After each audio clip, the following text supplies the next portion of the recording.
Film की शुरुआत में हमें एक ब्राइड दुल्हन दिखाई जाती है जो अपनी शादी के लिए तैयार हो रही थी। उसका जो ग्रूम था दुल्हा, वो भी अपने कमरे में तैयार हो रहा था। ग्रूम भी शादी करने के लिए पहुंच गया। उसके अच्छे दोस्त थे जो भी वहाँ ग्रूम जैसे कपड़े पहनकर आए थे। अब जब ब्राइड वहाँ आए शादी करने के लिए तो वहाँ एक औरत को देखती है जिसने अपने हाथ में छोटा सा बच्चा पकड़ा हुआ था। ये देखकर ब्राइड एकदम उदास हो गई। वो सोचती है कि अगर आज मैंने ये शादी कर ली तो मैं कभी बच्चा पैदा नहीं कर सकती, जबकि मुझे तो बच्चे बहुत पसंद है। अब ब्राइड को कोई ऐसा वैसा मसला नहीं था जो वो मां नहीं बन सकती थी, पर फिर भी वो ऐसा क्यों सोच रही थी, इसका जवाब हमें आगे पता चलेगा। अब वो शादी में आगे जाने की बजाय वहाँ से भाग जाती है क्योंकि वो नहीं चाहती थी कि आगे चलकर मुझे इस शादी के लिए पछताना पड़े। अब यहाँ से कहानी पास्ट यानी माजी में आ गई, जहाँ पर यही ब्राइड और ग्रूम छुट्टियाँ मनाने के लिए एक जगह पर घूमने आए हुए थे। यहाँ ब्राइड उसे अपनी उंगली दिखाकर कहती है कि देखो मेरी उंगली अभी तक खाली है जिसमें कोई अंगूठी नहीं है। आखिर तुम कब इस उंगली में शादी की अंगूठी पहनाओगे? जिस पर ग्रूम का कहना था कि तुम फिक्र ना करो, मैं बहुत जल्द तुमसे शादी कर लूंगा। और तुम जानती तो हो कि जिस कंपनी में हम काम कर रहे हैं वहाँ शादी करने से पहले हमें 10 बार सोचना पड़ेगा, क्योंकि हमारी कंपनी के कुछ असूल हैं जिनके बारे में तुम जानती ही हो। जिसके बाद ये दोनों एक बार में गए और वहाँ शराब पीकर खूब डांस करते हैं। यहाँ एक बूढ़ा कपल बैठा हुआ था जो उनको इतना कुछ देखकर खुद पे काफी खुश हो जाते हैं। अब बूढ़े कपल में से हस्बैंड कहता है कि जब हमारी शादी हुई थी हम भी बिल्कुल इसी तरह खुश और पुरजोश थे। अब ब्राइड और ग्रूम कहते हैं कि अभी हमारी शादी हुई नहीं है, हम तो सिर्फ छुट्टियां मनाने आए हैं ताकि एक साथ वक्त गुजार सके। जिस पर बूढ़ा कपल कहते हैं कि कोई बात नहीं, तुम्हारी भी हो जाएगी शादी, क्योंकि शादी बहुत ही खूबसूरत रिश्ता है। हमारी शादी को 20 साल हो गए हैं। ये 20 साल हमने बहुत अच्छे गुजारे और आज तक हम एक दूसरे से उतना ही प्यार करते हैं। प्रेजेंट टाइम मौजूदा वक्त में ब्राइड अपनी शादी से जब भाग गई थी, जहाँ तभी उसके पास ग्रूम कॉल करता है और कहता है कि प्लीज वापस आ जाओ। ब्राइड जवाब देती है कि नहीं, मैंने अपना जहन बना लिया है कि अब मुझे शादी नहीं करनी और मैंने प्लान भी बना लिया है यहाँ से निकलने का। ग्रूम कहता है कि तुम अच्छे से जानती हो कि कंपनी वाले तुम्हें इतनी आसानी से जाने नहीं देंगे, वो तुम्हें नुकसान भी पहुँचा सकते हैं। मुझे तुम्हारी फिक्र हो रही है। ब्राइड गुस्से से जवाब देती है कि तुम्हें मेरी फिक्र करने की कोई जरूरत नहीं है, ओके, मैं अपना ख्याल खुद रखना जानती हूँ। इतना कहकर उसने फोन काट दिया और वो अपने डैड के घर आ जाती है जो जंगल के बीचों बीच था। यहाँ उसके डैड रहा नहीं करते थे बल्कि अक्सर छुट्टियाँ मनाने यहाँ आया करते थे। अब ब्राइड अंदर जाकर सभी खिड़कियाँ दरवाजे अच्छे से बंद कर लेती है और अपने डैड की तस्वीर देखकर उन्हें याद करने लगी और रो रो कर कहती है कि डैड आप सही कहा करते थे कि मुझे इस लाइन पर चलना ही नहीं चाहिए क्योंकि ये बहुत गलत है। मुझसे बहुत बड़ी गलती हो गई आपकी बात ना मानकर, जिसका मुझे आज बहुत पछतावा हो रहा है। असल में ब्राइड ग्रूम और इनके जितने भी दोस्त थे ये सारे एक खुफिया कंपनी के लिए काम करते थे, जो कंपनी गैंगस्टर्स खतरनाक लोगों की थी, जिस वजह से सभी लोगों को मारा करते थे, वो भी बेरहमी से सिर्फ पैसों की लालच में। अब ब्राइड और ग्रूम ने बाद में शादी करने का फैसला किया। अब कंपनी के असूल के मुताबिक ये लोग शादी तो कर सकते हैं, लेकिन इन्हें फिर भी इस कंपनी के लिए ही काम करना पड़ेगा। बस ये शादी कर सकते हैं, इससे ज्यादा और कुछ नहीं। अगर कोई शादी कर भी ले तो वो बच्चा पैदा नहीं कर सकता, लेकिन अगर किसी का बच्चा हो गया तो ये असूल के खिलाफ हो जाएगा और कंपनी की असूल तोड़ने पर सजा मिलेगी। इसलिए ब्राइड इस शादी से भाग गई ताकि वो इन सबसे निकल सके। असल में ये खतरनाक दुनिया थी ही ऐसी जिससे मुश्किल कोई बाहर निकल सकता था। इसी वजह से तो ग्रूम उसे वापस बुला रहा था, पर वो ठान चुकी थी कि मैं कभी वापस नहीं जाऊंगी चाहे कुछ भी हो जाए। फिर अपना मूड ठीक करने के लिए वो गाना लगाती है और शराब पीकर डांस करने लगी क्योंकि अब वो अपनी आजाद जिंदगी गुजारना चाहती थी। अब ग्रूम को शक हुआ कि ब्राइड अपने डैड के उसे घर में गई होगी, इसलिए उसने अपने दोस्तों को भी वहाँ भेज दिया जो बाहर आ गए थे ताकि वो उसकी ब्राइड को ला सके। अब ये 6 के 6 दोस्त गाड़ी से उतरे और वहाँ ब्राइड की गाड़ी खड़ी देखकर उन्हें कंफर्म हो गया कि वो यही आई है। अब ग्रूम का सबसे करीबी दोस्त जो उनका बेस्ट मैन था वो ग्रूम को कॉल करके बताता है कि दोस्त तुमने सही अंदाजा लगाया था, तुम्हारी ब्राइड यही है जिसे हम जल्दी पकड़ के लाने वाले हैं। ग्रूम कहते हैं कि मैं उससे बहुत प्यार करता हूँ तो उसे समझाकर आराम से लाना, लड़ाई न करना ताकि उसे कोई चोट ना पहुँच जाए। पर बेस्ट मैन जानता था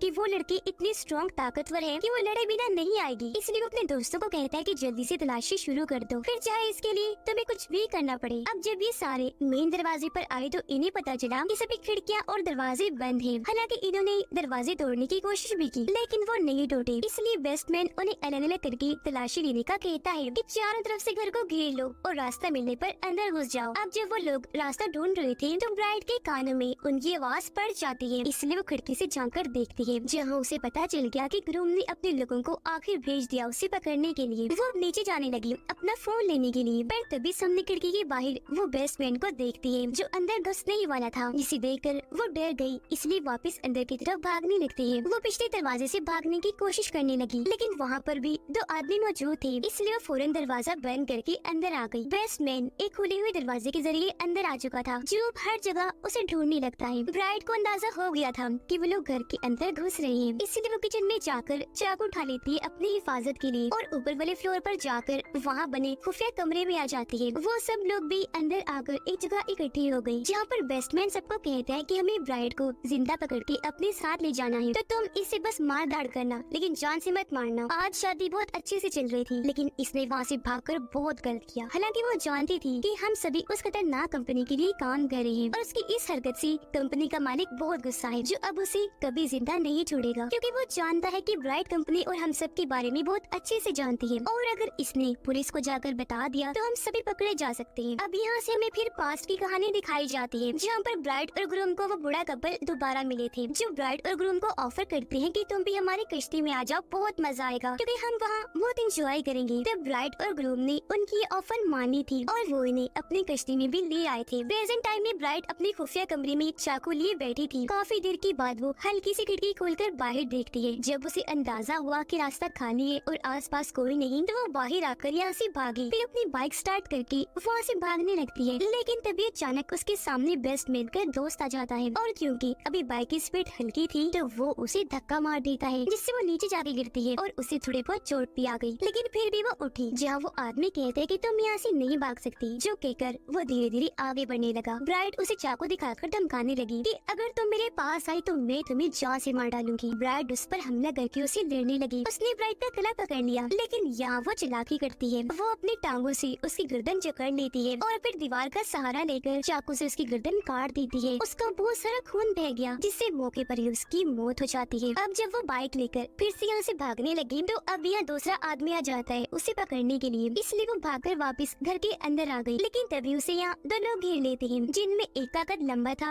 और एक था बोना, जिसका कद काफी छोटा था। अब लंबा आदमी उसे मारकर नीचे गिरा देता है और फिर उसे बहुत पीटने लगता है, लेकिन वो हार नहीं मानती। इस तरह उसे चकमा देकर वो उठी और शावल बेलचे से उस पर वार करके इतना मारती है कि उसकी जान ही ले लेती है। अब ये देखकर बोना आदमी काफी गुस्से में आ गया, कहता है कि मैं तुम्हें नहीं छोड़ूंगा। वो चैनसो उठाता है, जो ब्लेड वाला हथियार था, और उसकी रस्सी खींचकर उसे चलाने की कोशिश करता है, लेकिन वो स्टार्ट ही नहीं हो रहा था। ये देखकर ब्राइड उठी और उसे जोरदार टांग मारती है, जिससे वो काफी दूर जाके गिरता है और मौके पर ही वो बेहोश हो गया। अब जब ब्राइड वहाँ से भागने लगी तो बेस्टमैन उसे देख लेता है। वो उसे देखकर हंसने लगा, इसलिए वो अपनी जान बचाकर वहाँ से फिर वापस अंदर ही भाग जाती है। वो अब ऊपर वाले कमरे में आ गई, जहाँ आकर उसने खुद को लॉक कर लिया था और हाथ में वो गोल्फ स्टिक लेकर बैठ जाती है हिफाजत के तौर पर। बेस्टमैन अपने बचे हुए साथियों को कहता है कि ब्राइड ऊपर छुपी हुई है और अब मैं उसे पकड़ने जाऊंगा, तुम लोग नहीं, क्योंकि हमारे पहले ही दो साथियों को उसने मार दिया है। अब पास में हमने देखा कि जब ब्राइड और ग्रूम बूढ़े कपल की कश्ती में आए थे तो वहाँ सच में काफी इंजॉय करते हैं। यहाँ बूढ़ा कपल फिर से कहते हैं कि हमने अपने 20 साल बहुत अच्छे गुजारे, जो कहकर उनमें से हस्बैंड कहानी सुनाने लगा, पर हम किसी डॉल्फिन की तरह है पानी में, जहाँ पर शार्क्स भी है, जो हालांकि डॉल्फिन को एक ही बार से मार दे, पर डॉल्फिन भी इतनी होशियार तो है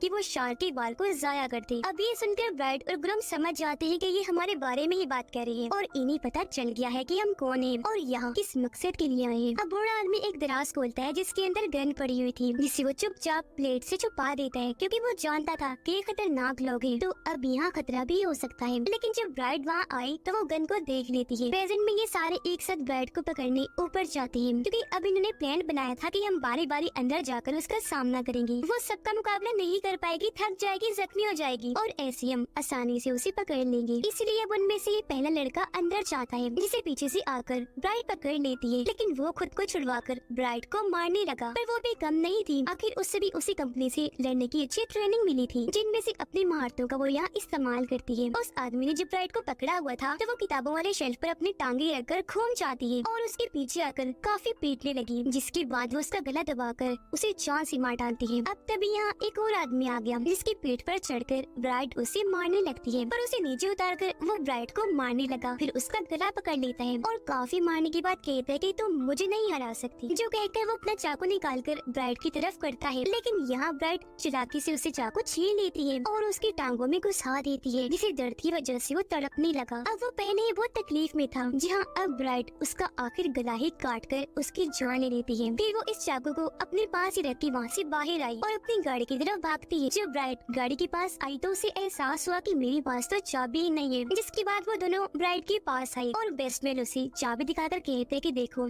ये मेरे पास है। और अब वो ब्राइड को बहुत पीटते हैं और उसे कहने लगे कि अब तुम्हें हमारे साथ जाना ही होगा। बेस्टमैन अपने साथी को कहता है कि इसे मार मार कर इसका बुरा हाल कर दो, जो कहकर वो खुद घर के अंदर जाने लगा ताकि जश्न मना सके कि हमने ब्राइड को पकड़ लिया और हम इस मिशन में कामयाब रहे। अब बेस्टमैन का दोस्त ब्राइड को कहता है कि तुम मुझे बहुत पसंद थी, लेकिन मैं उस कंपनी के खिलाफ नहीं जा सकता। उसने अपने पास चाकू छुपाया हुआ था जिसे वो एकदम उसकी आंखों में घुसा देती है। वो दर्द की वजह से तड़पने लगा और ऐसे तड़प तड़प के उसकी मौत हो जाती है। अब मरती मरती ब्राइड ने उसे कहा कि तुम्हें क्या लगता है कि गाड़ी लेकर मैं यहाँ से जा रही थी? नहीं, बल्कि मैं तो एक्टिंग कर रही थी ताकि तुम्हें अपने जाल में फंसा कर मार सकूं। अब बेस्टमैन जब बाहर आया चेक करने के क्या बना, तो वो अपने साथी की लाश देखकर काफी हैरान रह गया और तभी पीछे से ब्राइड आकर उसे पकड़ लेती है और उसकी गर्दन पर चाकू रख देती है। वो कहता है कि हमने तो तुम्हें अपना दोस्त माना था, तो फिर तुम क्यों हमें मार रही हो? ब्राइड कहती है कि हम सब कंपनी के लिए काम करते हैं, ओके? तो यहाँ कोई भी किसी का दोस्त नहीं है और अब तुम ग्रूम को कॉल करो और उसे ये झूठ बोलो कि मैं मर गई हूँ। उसकी धमकी से बेस्टमैन काफी डर गया और वो फोन करके ग्रूम को झूठ बोल देता है कि ब्राइड मारी गई, और उसे यकीन नहीं आ रहा था क्योंकि वो जानता था कि मेरी ब्राइड इतनी स्ट्रॉन्ग और होशियार है कि वो इतनी आसानी से तो नहीं मर सकती। जिसके बाद ब्राइड बेस्टमैन का गला एक ही झटके में काट देती है, जिससे उसकी भी बड़ी बेरहमी से मौत हो जाती है। अब तभी यहाँ बोना आया और उसे कहते हैं कि मैं अभी जिंदा हूँ, तो तुम यहाँ से बचकर कहीं नहीं जा सकती। अब ये सुनकर ब्राइड को उस पर गुस्सा आ गया और वो आगे बढ़कर उस पर हमला कर देती है, उसे बहुत मारती है, जिससे एक बार फिर वो बेहोश हो गया। लेकिन जब उसे होश आई तो वो खुद को बंधा हुआ पाता है और उसके सामने थी ब्राइड, जो चैनसो को बस स्टार्ट करने ही वाली थी। पर उसका मजाक बनाते हुए बोना कहते हैं कि ये तो काम ही नहीं करता बच्चों, तो तुम मुझे नहीं मार सकती। ब्राइड भी उसकी बात का बड़े अच्छे से जवाब देती है, कहने लगी